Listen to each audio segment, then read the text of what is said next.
Violette Durso n'a que 6 ans lorsque son père Luigi Durso, homme d'affaires plutôt réputé dans le monde de la mode, décède brutalement d'une crise cardiaque à 55 ans.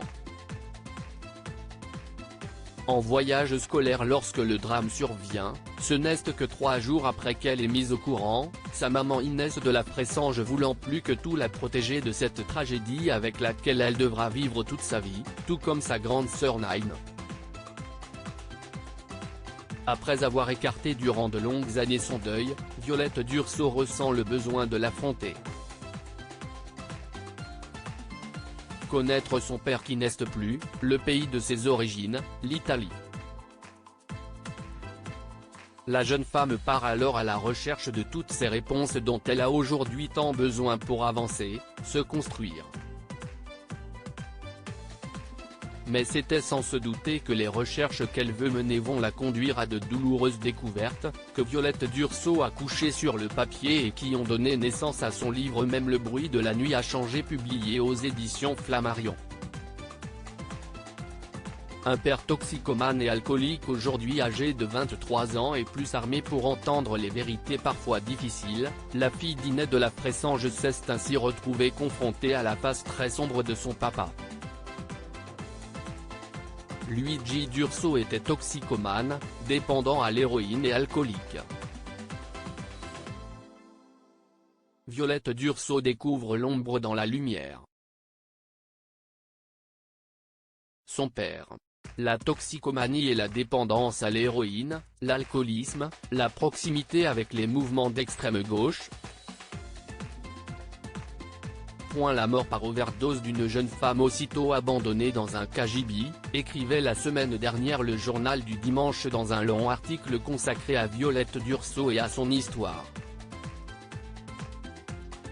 Pour faire le deuil de mon père, il me fallait savoir qui il était, mais je me suis aussi rendu compte que j'ai pris connaissance de mes secrets de famille à l'âge où il fallait que je les apprenne. Aujourd'hui, je peux dire, ma mère m'a préservé et elle a eu raison de le faire, commentait de son côté la jeune femme. Mais dans sa démarche, Violette Durso ne voulait pas blesser sa célèbre maman. Non seulement si est un personnage public, mais j'avais en outre beaucoup de scrupules à remuer cette histoire qui nous a un peu été volée par la presse à l'époque, a-t-elle commenté récemment auprès du magazine Point de vue.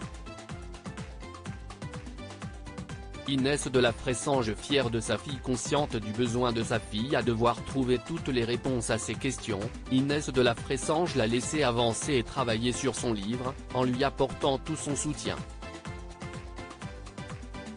Ce soutien, l'ancien mannequin de 65 ans le lui a exprimé publiquement samedi 25 mars, lorsqu'elle l'a accompagné à sa séance de dédicace organisée à la librairie Galignani située dans le 1er arrondissement de Paris.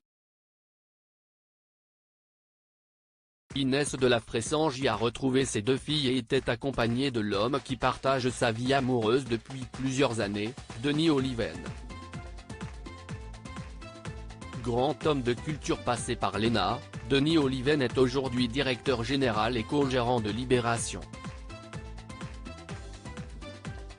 Précédemment passé par Europe 1, il soutient sa belle-fille Violette dans la sortie de son livre. Tous deux sont apparus complices lors de la séance de dédicace. Jean-Charles de Castelbajac, ami de famille, accompagné de sa femme Pauline et de leur fille Eugénie qui vient de fêter ses 3 ans, avait également fait le déplacement.